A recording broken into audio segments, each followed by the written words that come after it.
English ওয়ার্ডগুলোকে উচ্চারণ করার জন্য বিশেষ কতগুলি নিয়ম রয়েছে। সেই নিয়মগুলো আজকে আমি তোমাদেরকে লেখাবো। তো চলো।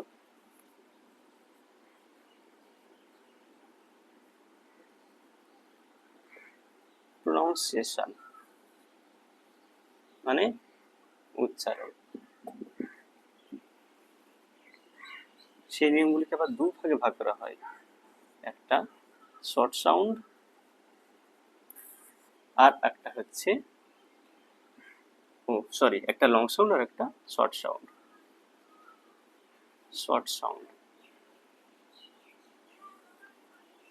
পাঁচটা যে ভায়েল, সেই পাঁচটা ভায়েলের প্রতিটা শর্ট সাউন্ড এবং লং সাউন্ড গুলো রয়েছে।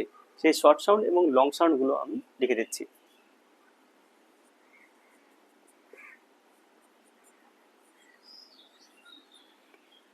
লং সাউন্ডে এর উচ্চারণ হয় এ, শর্ট সাউন্ডে ই এর উচ্চারণ হয় ই, আর আয়ের উচ্চারণ হবে আই।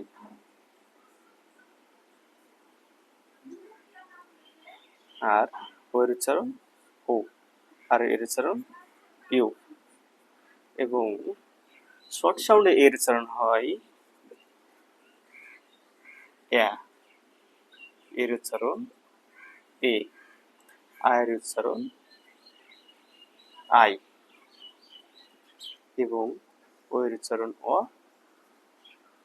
ইউ এর উচ্চারণ হচ্ছে আ। এই কোথায় এবার আমাদের কথা হচ্ছে কোথায় শর্ট সাউন্ড কোথায় লং সাউন্ড হবে সেটা আমরা কিভাবে বুঝবো।